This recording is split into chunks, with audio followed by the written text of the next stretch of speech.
Oh, good morning. It is Wednesday morning, about 5:45. I got up about half an hour ago. It was a chilly night. Thermometer read, I'm going to say 44. And I was okay sleeping last night, but certainly not toasty. My rule of thumb is not to push a sleep system to within 10 degrees of its rating, so that the quilts are rated to 40, and so normally I wouldn't try to push them below 50, but, well, I survived. It wasn't bad.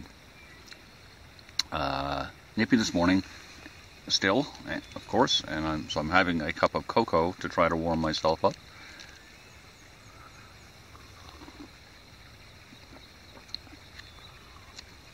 And it's quite good. So, we'll get packed up here probably at our usual leisurely pace and hit the trail, well, when we can. It didn't rain last night. Had, I think, a full moon through cloudy skies, which was kind of nice.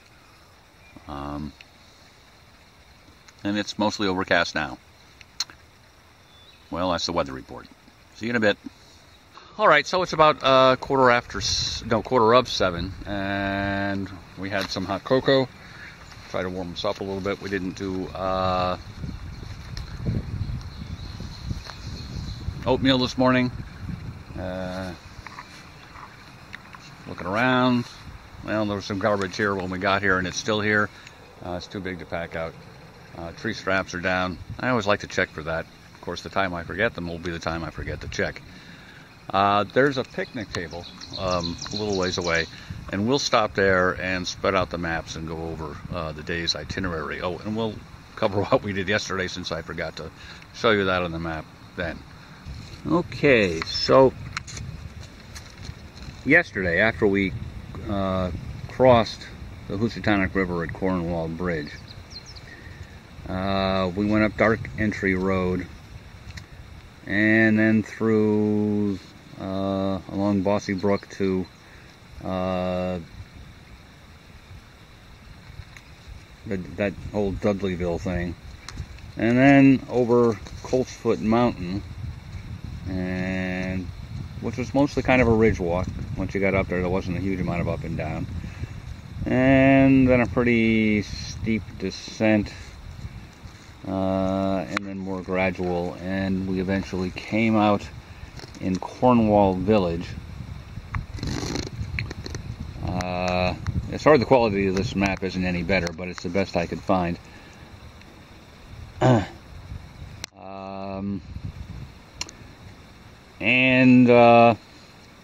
Cathedral Pines, and then up to the ski area and into Mohawk State Park, which is where we are now. And I stopped just short of this thing that you might be able to see. It says shelter number 3, and actually shelter number 3 is where the picnic table I'm using now is.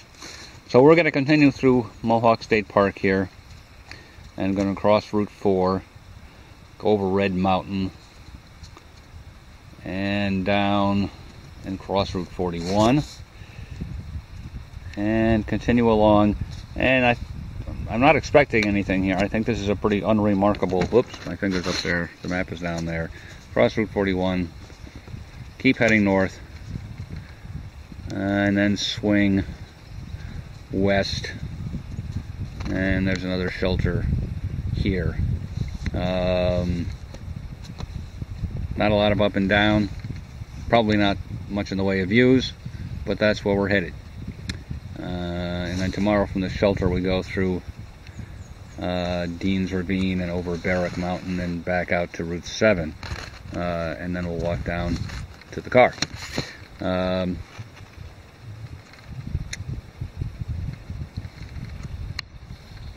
So today's hike is 10-11 miles, something like that, and it's still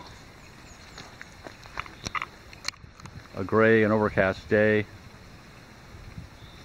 I'm pretty sure that highest peak that I hope you can see is Everett.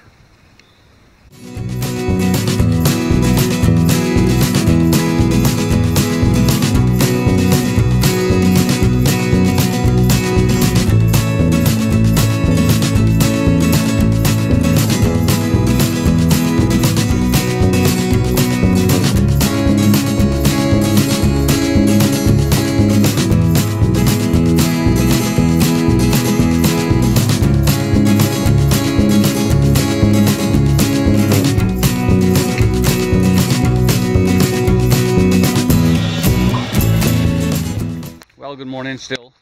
It's a little after 7:30. And I've decided to take a chance with the camera battery here and do a little more filming. But one of the issues is that the battery level indicator on the camera is, well, not very granular in its display.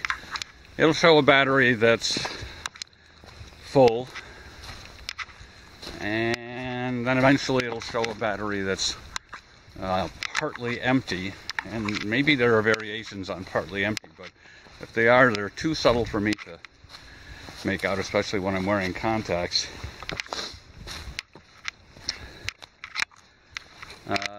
And then it'll just say I'm empty at some point. So yesterday I changed the battery at dinner. Well, actually Monday I changed the battery at dinner. And then when I got up yesterday morning, it already said I'm partly empty. And I was surprised by that, somewhat dismayed. Changed the battery before dinner yesterday. Did a little filming, and this morning it still reads full. So I'm heartened by that, and we'll try doing a little filming and see what happens. So sounds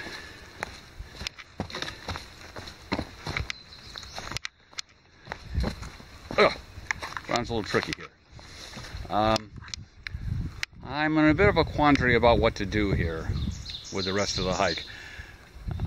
We got an early start today, and as I said, it's only about 10 miles, and I expect the terrain to be not too bad, in which case I probably would get to camp like around noon, and that's a long time to hang around and camp from noon until bedtime, 9 or so.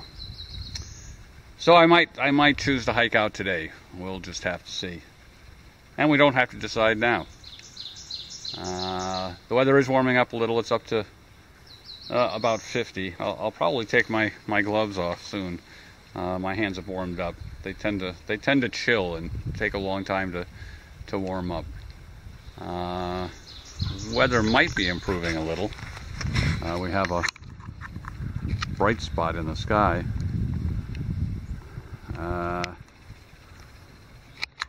So that's the trail report for now.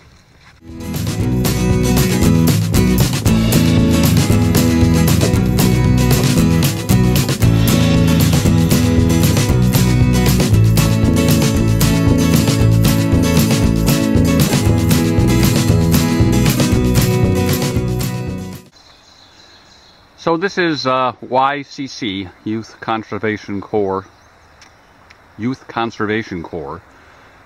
shelter. Somebody's handwritten on my map shelter number 2, but that has no official designation. It's got a picnic area. It's kind of open.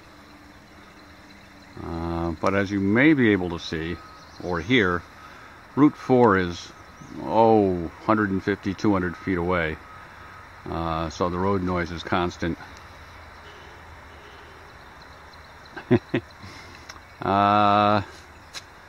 There's room for a couple of tents here, and I'm not going to search. I'm not very good at finding hammock sites yet, but there's probably room for a hammock or two. It's clean. It does have a fire pit. I don't know if fires are allowed, actually. The shelter has a dirt floor, so that's not all that appealing. All right, Route 4 in a short time.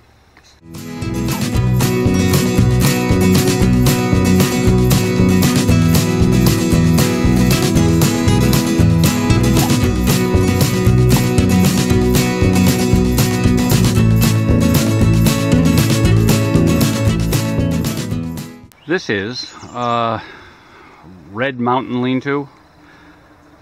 I'm not sure if that's its official name. That's what I'm going to call it. As you may be able to hear from the road noise, it's also just a short distance from Route 4.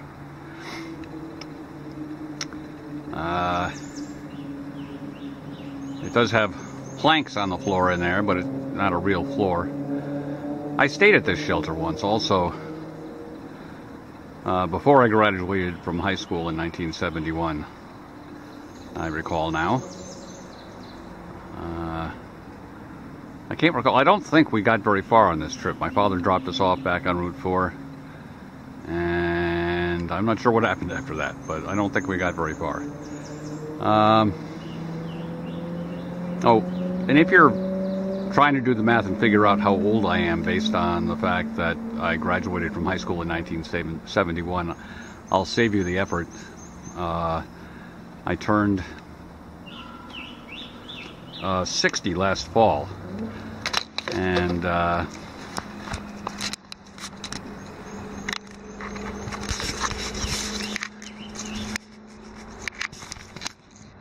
I think that qualifies me for the Old Man Walking Club. So I'll expect my membership badge in the mail soon. Alright, on we go to Red Mountain, where there's supposed to be some ledges. Well, one of the things when you're walking along on a trail like this and there's supposed to be a viewpoint somewhere, there's not always signs to tell you when you've actually arrived. I don't know if this is the ledges or not. As you can see, the view is not exactly spectacular.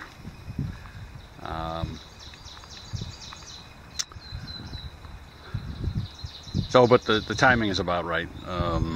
So I'm going to guess this is another disappointment in the Vista arena. But I have to stop anyway and get this jacket off. It's only up to about 50. But I'm hot. The sky is clearing a little bit, which is good. I like a little sun. So we'll take a little break and then we'll move on, and maybe there's a really good outlook a little ways down the trail. Well, this is a little better. The trail guide says we're looking east. Well, there's the sun, so that has to be close to correct. And that would make up that way the northeast. And we're going to be heading pretty much north, so I don't think any of those mountains are going to be on our path. And there's a nice breeze.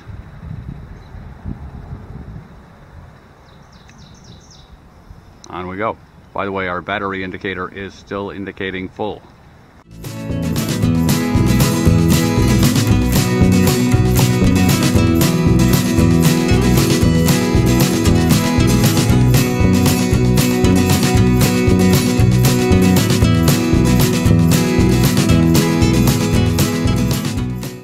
So we have arrived at Johnson Road, and we need to follow this for about 9/10 of a mile, the guidebook says, to get out to, I believe it's Route 41, and cross that and then go back into the woods.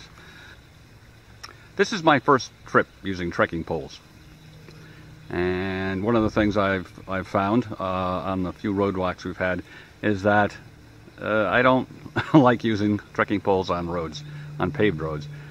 Click, clack, and they're not doing any good.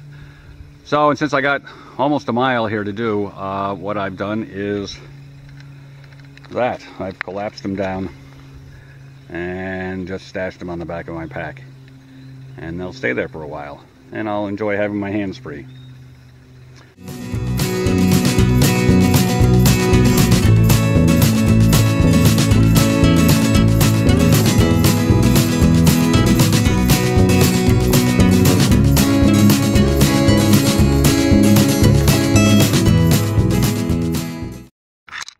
I actually thought that would take longer. That didn't seem very long at all.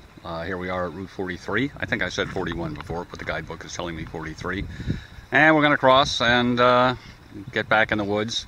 Apparently not seeing much. The next notation in the guidebook is 1.7 miles to another road, and nothing noted in between. It is about 20 after 9.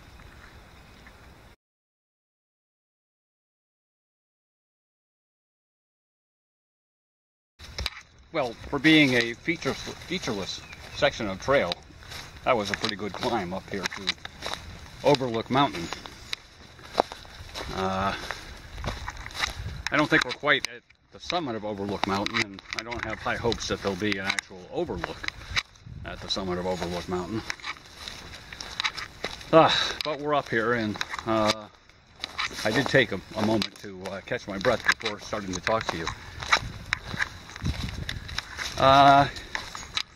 We can talk about gear a little. The camera battery still says fully charged, so that makes me feel good. The pack that is mostly behind me, of course, is a Gossamer Gear Mariposa, which I'm liking. This is its first trip.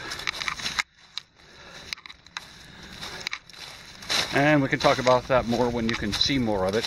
I've added a also Gossamer Gear shoulder strap pocket. That's where the camera that I'm using to film right now lives. And that was a good add-on. There are, excuse the jiggling, there are hip belt pockets on both sides. Over here, I've got my iPhone and my hiking wallet, car key, a couple credit cards, some cash, and on the other side, I keep snacks. And during that last road walk when I had my hands free, I finished up a bag of cashews. I have another bag. On my head is an Outdoor Research Seattle sombrero that I've had for many years, and I modified it. The Seattle sombrero comes with Velcro on the sides, and I found that in a stiff breeze, if you have the rim down to keep the rain out of your face, the breeze will blow the rim up and it'll stick to the Velcro, but it will be up when you want it down. So I swapped out the Velcro for snaps, and I'll show the details of that a little later if I remember. And the other piece of gear you can see is, I'm being bouncy, I know, Black Diamond Flick Lock Alpine Carbon Cork. I'm trying to read upside down. Alpine Carbon Cork. I'm a newbie, as I said before, to hiking sticks. Andrew Skorka wrote a book on lightweight backpacking. I'll put up his name and the name of his book during the editing. But he convinced me to try hiking poles, and I'm glad I did. My concern is they would be like basically parasitic, that they just come along for the ride, wouldn't help much on the trail. And after getting used to them, I find that they do in fact help, that I am using them to help propel me uphill and to add stability in tricky places. Oh, we've just come to an important place. Here, I'm gonna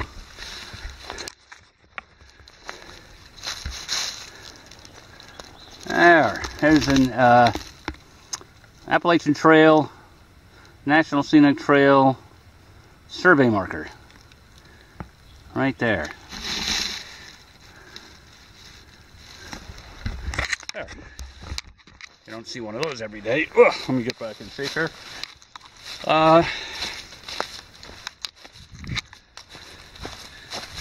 Yeah, help uphill and help stability, stream crossings and other treacherous places, and that is particularly important to me because about 2 years ago I broke an ankle.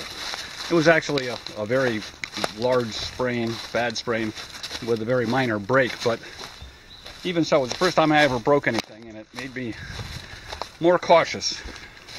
That happened at home, fortunately, so it was no big deal other than about 3 weeks of inconvenience. But if it happened out here, obviously, it would be a big deal. And so anything that helps reduce the likelihood of that is a good thing. Anything else? Well, not that I can use it. Well, I'll stop.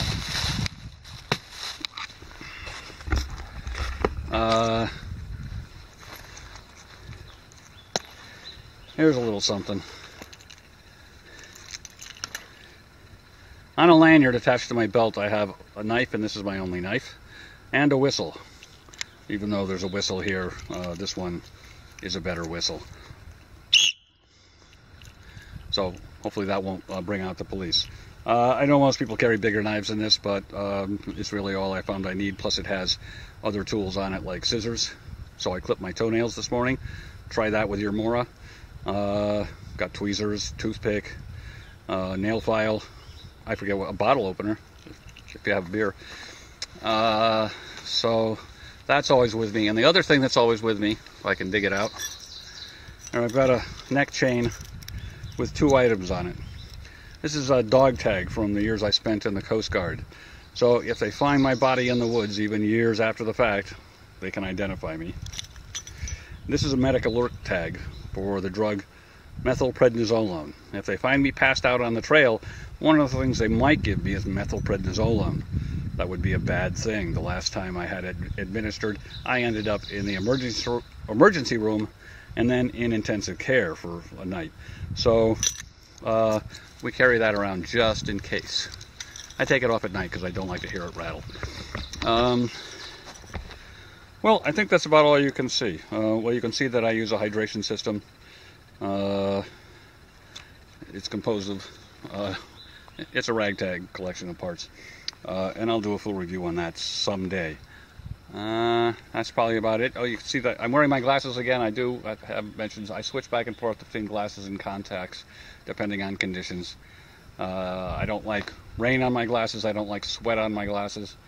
But it's not raining, and it's relatively cool today.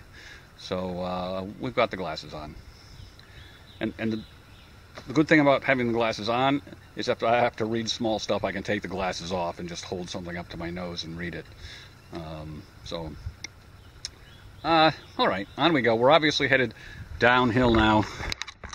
So we've passed the summit of Overlook Mountain.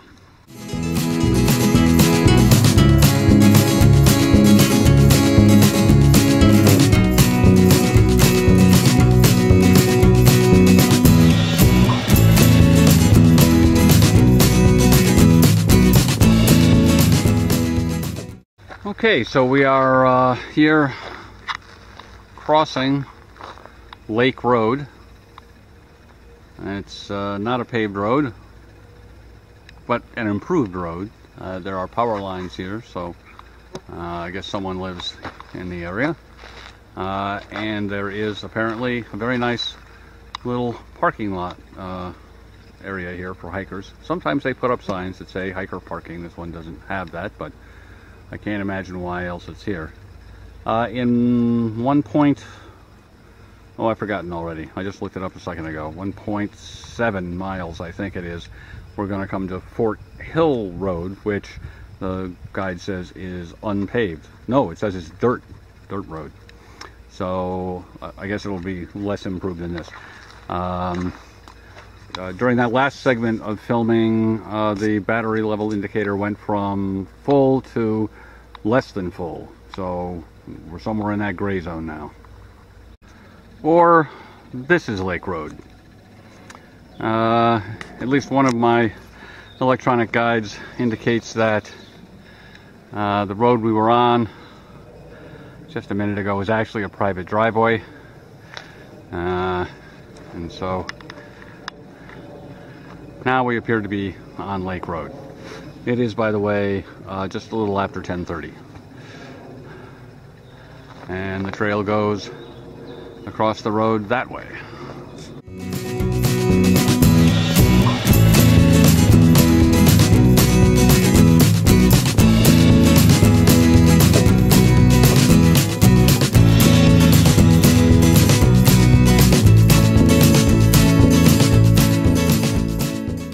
So we've arrived at the unpaved Fort Hill Road. It's, excuse me, 25 after 11. Trail will continue on that way. And in about 1.7 we come to a wildlife pond. I don't know what makes it a wildlife pond. And about 4 miles from here is the shelter.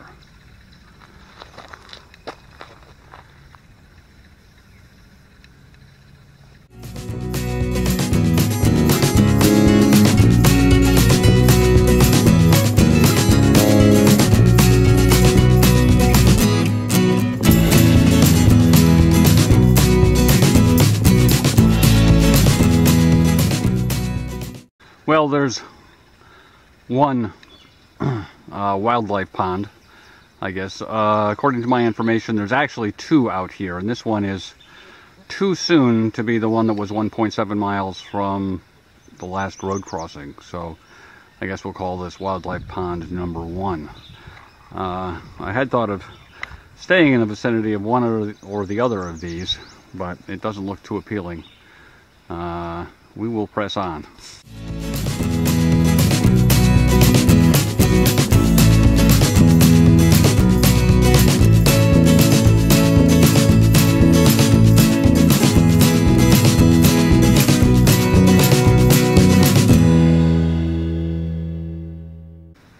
Well, here is wildlife pond number 2, I guess we'll have to call it.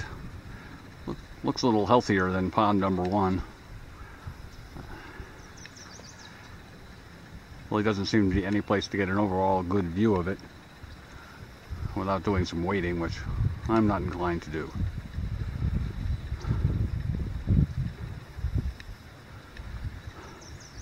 Okay, we have apparently 3 forest road crossings in the next 1.5 miles, and the shelter is a little over 2. And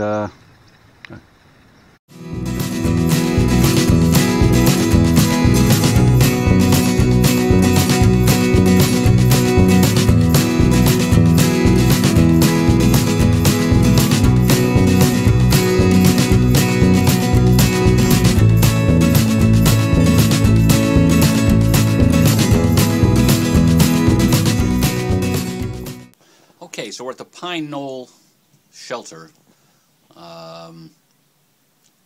which was pretty much our destination for today, or this general vicinity, and we didn't find anything attractive approaching here, and actually we were kind of surprised when we got here. So we arrived here about 1, and it's a little after 2 now, and I've recuperated a little bit, rested, collected some water down at the unreliable water source. It's okay now, but it's basically a bog. Oh, and we're taking this video with my iPhone, of trying to preserve battery life in the main camera for tomorrow, because there's some stuff we'll definitely want to get pictures of then.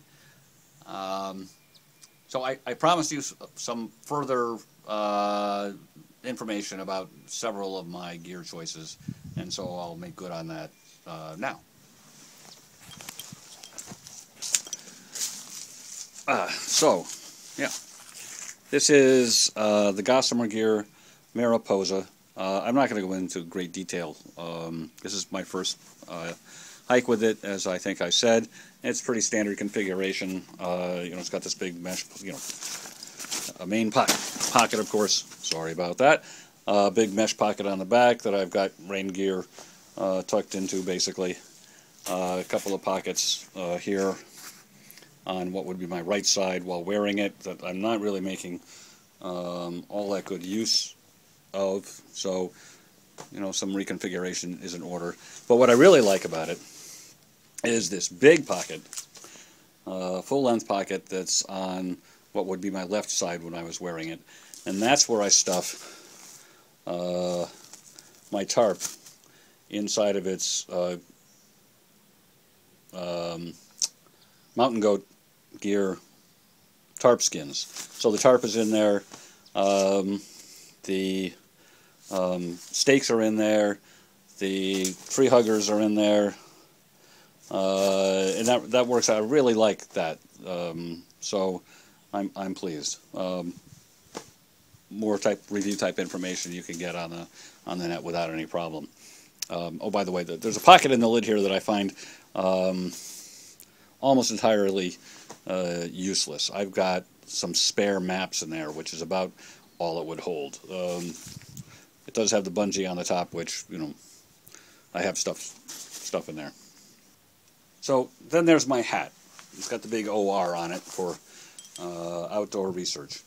And maybe here you can see, oh yeah, there's the remnants of stitching where the Velcro was, and maybe, yeah, you can just make out corresponding Velcro was on the rim. And as I said, I didn't like the Velcro because it would stick when you didn't want it to. So I substituted snaps for the Velcro. I sewed them on myself, as you might be able to tell from the crude thread work. And initially I was just going to put one on each side, but at the time I was doing this I was wearing huge packs, and the back of the hat would hit the pack. You know, I had something piled up on top of that.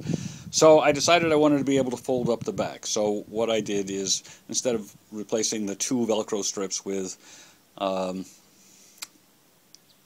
2 snaps, I replaced them with 3 snaps, and you get that tri-corner effect, which I really like. So that's the explanation for the somewhat odd-looking hat. Okay, here's one little thing I wanted to point out. I couldn't do it when I was talking to you before because I was holding this up. When I got my hiking poles, I assumed I'd be getting a stick pick, but I ended up not doing that. What I have instead is I mount my UltraPod to, there's kind of a lower handle. That's the actual handle I grip. There's a lower handle. I haven't found it to be particularly useful, but it's a good place for mounting the UltraPod. And what that means is when I'm using it, I need to be holding, you know, the pointy end. That's true. So it's not as comfortable. But and of course I use the UltraPod occasionally in other modes, and I'm just taken to storing it here. So I take it off and put it on a tree or whatnot, set up the tripod, and just put it right back on here so I know where it is. One last item is the power sucking camera. This is an Nikon Coolpix waterproof, shockproof camera, specific model. I can't, let's see, that's AW110.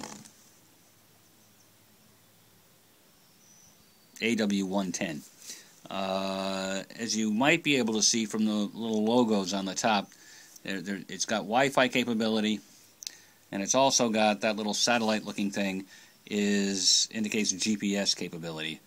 I don't know. I mean, I've got both of those turned off in the menus, but maybe there's some residual power drain anyway. Anyway, that's what I've been using. I've been happy with the pictures and video from this, but not happy with the power consumption. Okay, I think that's it for gear reviews. So the hammock is set up about 100 feet or so from the shelter. A really nice little spot here. Secluded, yet not far away. And I was about to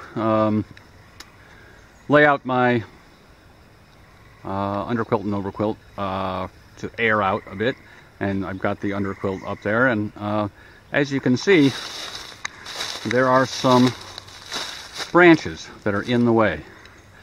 And they're rubbing against the tarp, and I don't like that. Now, I don't have a little saw, but if I had one, it would be a violation of leave no trace practice to saw that branch off or clip it off or break it off. But it is not a violation, in my view anyway, to tie it off. I got plenty of little bits of string here for tying out the side panel pulls and whatnot, and I'm going to use one to tie off that branch and get it out of my way, and obviously tomorrow I'll retrieve my string. And so there you have it. The offending branch has been tied away from the tarp, and as I said, tomorrow well, it just requires remembering to retrieve the string. It's pretty easy to see. So there's that.